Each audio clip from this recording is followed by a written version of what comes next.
You know, one of the things that I enjoy about putting this event together is it gives me a chance to connect with some very interesting people and learn more about what's going on in the county, and I'm looking forward to sharing that with you. I was very pleased to connect with the Employment Training Panel of California and Renee, who reached out to us and said, we want to be part of this. This is a great opportunity. And so I'm happy to showcase the program. Hi, my name is Renee Pierce. I'm with the California State Employment Training Panel. We are a state agency, obviously, that provides funding to California-based businesses who need to train their existing workers or newly hired individuals. We do this through a pay-for-performance contract. The employer comes to us and says, we want to train our employees on whatever it is they need to train them on. We work up a contract with them. They deliver the training. As they deliver the training, we provide funds back to them through reimbursement. So employees have to be trained at least 8 hours, except for there are some exceptions around sustainability, which I will talk about. And they have to work full-time after their training for at least 90 days, and they have to earn a minimum wage. Now, it varies by county what the minimum wage is, but one of the goals of ETP is not just to provide assistance to the employer, but to also provide assistance to workers to help them create a sustainable career path.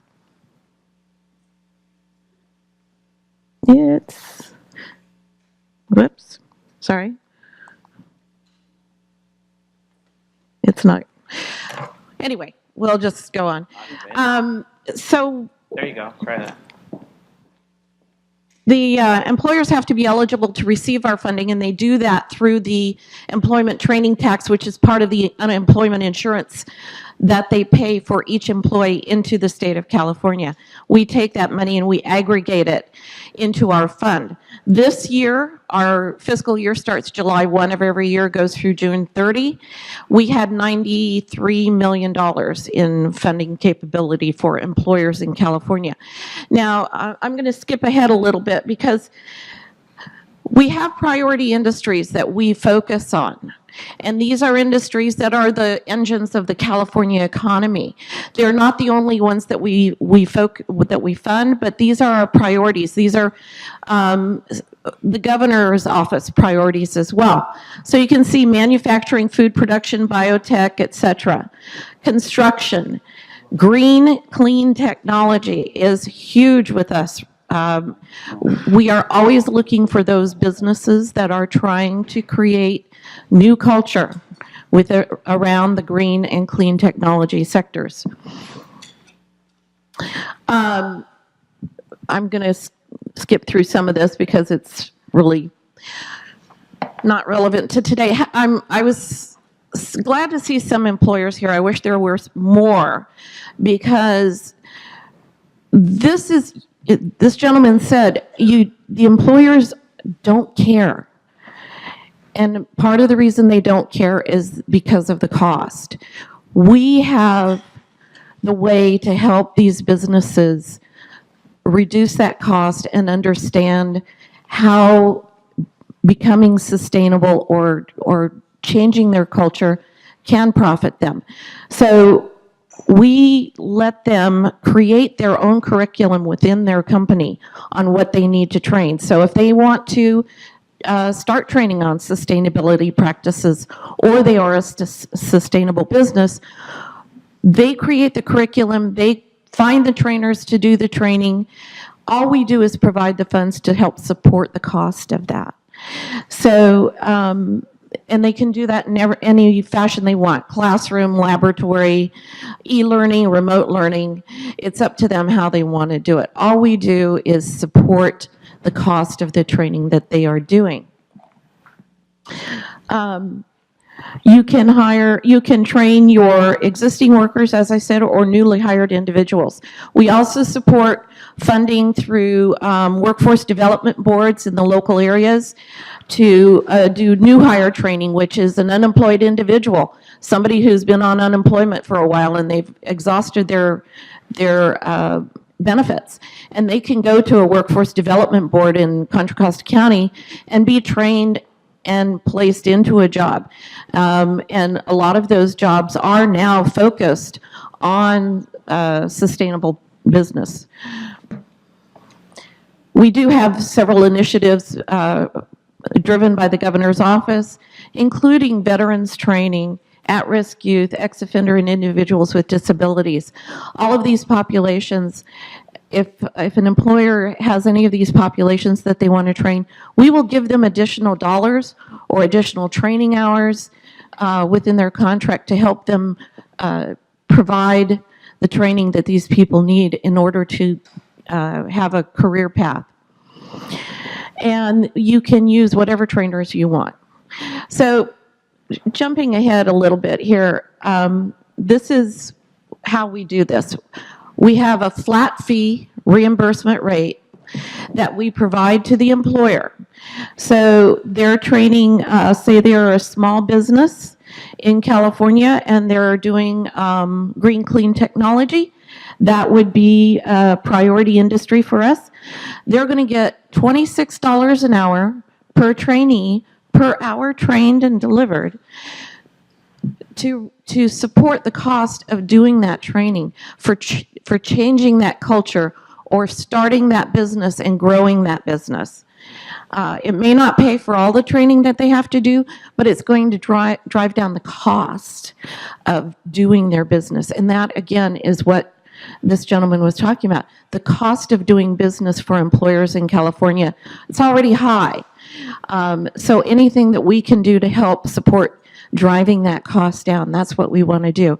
My task is trying to find the employers, and that's why I'm asking for your buy-in today and your help as you go back out into your community, into the county, to speak with employers in your area that probably don't know about ETP, and tell them that there is a way out there that they can change their culture. They can do sustainable training.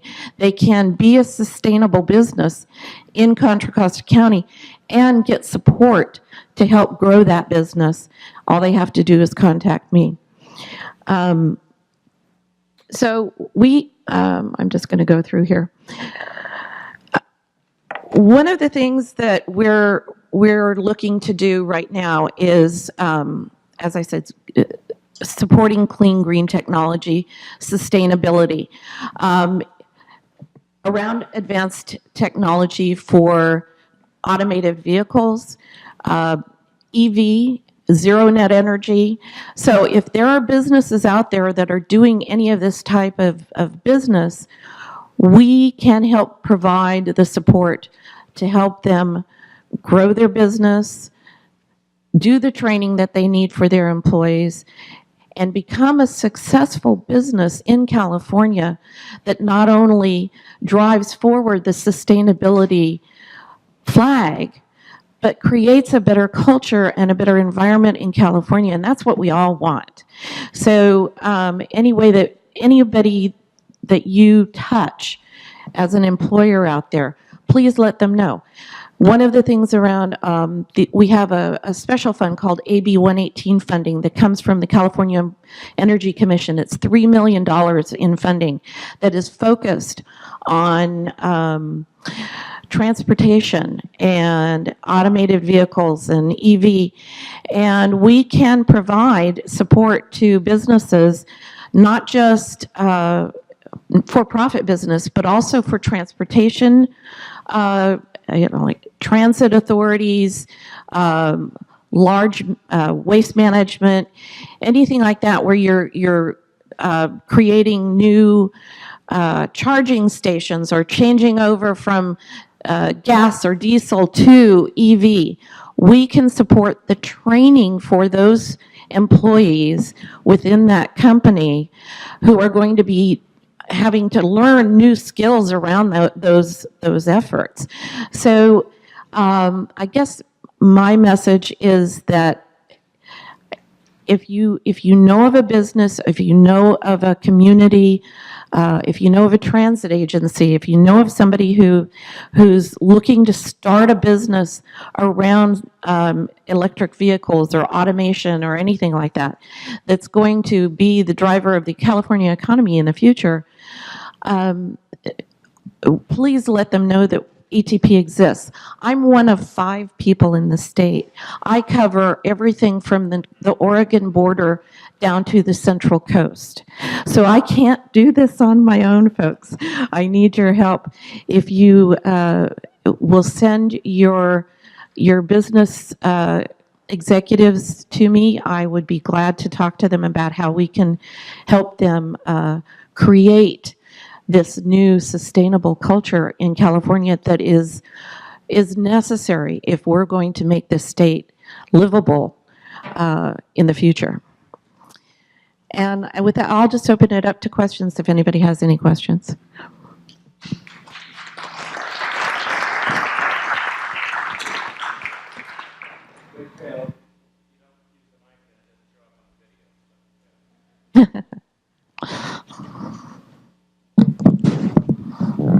So my question is, I'm just curious, who do you imagine, or who is this targeted to training?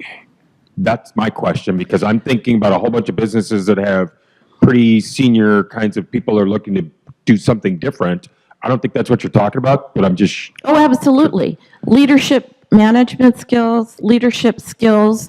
It can be anybody from your frontline production worker up to your supervisors.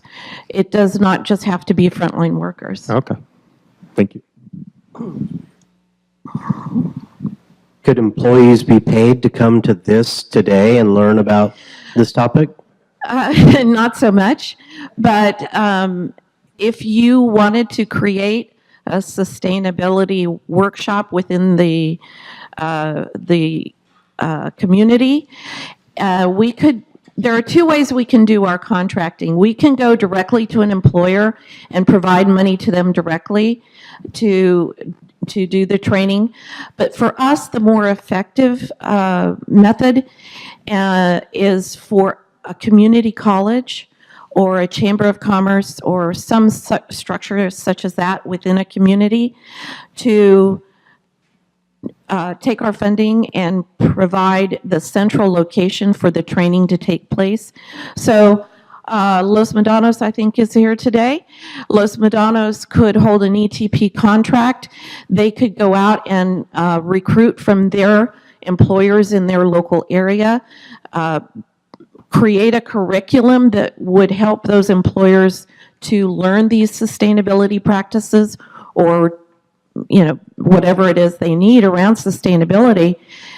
They could send their employees to the college to get that training and through that curriculum that's been created. And the employer benefits because they get a better trained employee. They're changing their culture within their existing employees. It's not costing them as much to do the training to become this more sustainable model. And the college wins because the college is then engaged with the employers out in their community, which is how they're sustained. It's synergistic. The colleges are maintained by the community, so if they can reach out to the community with these important training topics and change the culture that way, it's a win-win for everybody. So Renee, question. I brought up earlier the issue of, or the questions around the electric vehicle revolution, and you mentioned some retraining and so forth. Yeah. So from my perspective, I see technology coming in that, for example, my Prius C, I don't wear out brakes. My brakes wear 1/5 as frequently. So whereas I would go to a brakes shop, every 20,000 miles or whatever, now I go maybe 100,000 miles. Right. Where does the ETP see the displaced workers moving into? Do you see employment sectors opening up in green jobs? And that's another question I want to ask you is, by your definition, how do you guys define a green job? But how are we going? Do you see that tsunami of changing in employment happening, and where are they going to go? Well, it's a good question, and it is one that is being talked about within state government now at workforce development levels. You will see some shift, obviously, within for example, the automotive industry. When we have that shift from gas to electric vehicles, sure, there are going to be some people that may be displaced, but we also see capacities growing in terms of people having to be trained on how to work with the batteries, because the batteries are going to be different. Hazardous waste around those batteries, how do you maintain them? How do you dispose of them? So there are going to be opportunities within waste management to take some of that and move it to that sector. We don't have all the answers yet. I mean, we're all asking that question, what's going to happen?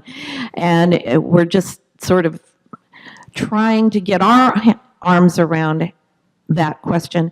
But the best way we can do it is to help find those companies that may already have the answer, but they're just so small at this point, and they're growing, and they need help in getting employees and getting them trained in these new technologies. That's where we can help. Question up here, yes.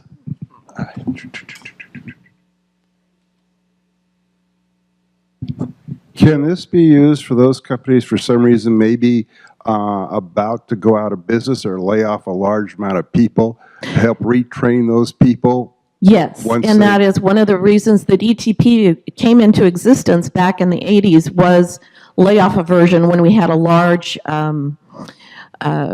depression going on, and companies were laying off. So it started out as a layoff aversion program and has morphed over the years into becoming this more robust program to support training for California businesses across the board. Because this is, I think, one of the biggest issues for our country, is that we're moving from an industrial base to the information based, and a large majority of the population is being left behind on this.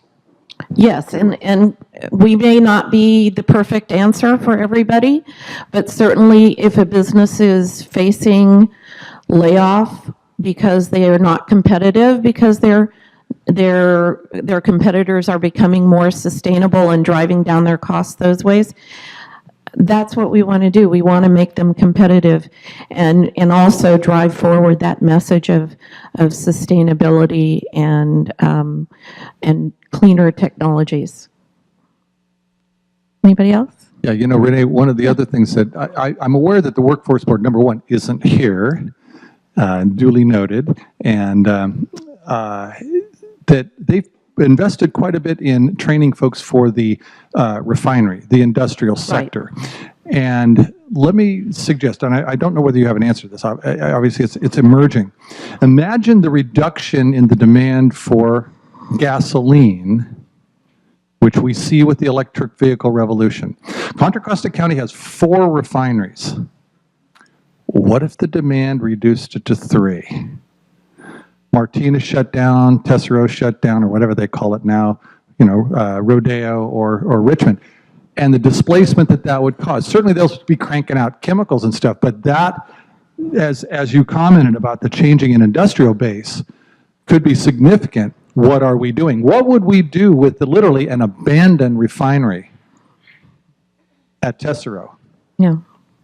Or what if it got flooded? Yeah. The second is, on the other side, as we look at our impact from a sustainability point of view, eating beef has a huge impact. And as the demand for beef diminishes, we have ranchers in Briones, up in Monte Diablo, in Shell Ridge. What if that entire culture and the demand for their products shifted to where it wasn't economically viable to be a rancher anymore. Land use management, that whole culture, again, I don't expect you to have an answer, but comments, I mean, is ETP in a position to even acknowledge that or address that? Yes, and we do, again, one of the ways we are trying to affect that is by supporting farming operations, learning to use sustainability practices in their farming, water reduction, chemical reduction, and how to effectively run a ranch or a farm using sustainable practices, but still maintain their employee base, and finding new ways to create the needs that employee has to stay in California. I mean, we are going to have an outflow of people from California at some time as the businesses change. That's just the way it is. But what can we do for those people that are going to stay in California and will have those jobs of the future? We want to have them as well prepared as possible, and that's what we can do. We're not going to save everybody. We can't save everybody, but we can certainly help those businesses that are trying to change and create this new environment within California around sustainability. Zero net energy, like I said, electric vehicle production, automated technology around driverless vehicles. It's funny, last night I was at a trunk or treat event for my church, and one of the members of the church is legally blind. And she said, I am so looking forward to the day when I can drive a car. And I hadn't thought about that, but it made me kind of laugh, because I'm part of the revolution that's helping create the cars that are going to let her drive. And I think that's one of the things we all have to keep in mind here, is that we may be short in stature at this point, but we have passion and we have knowledge, and if we all work together through the state, through the counties, we can create those futures for those people that we don't even realize that we're going to be touching. So thank you very much, Renee. I appreciate it.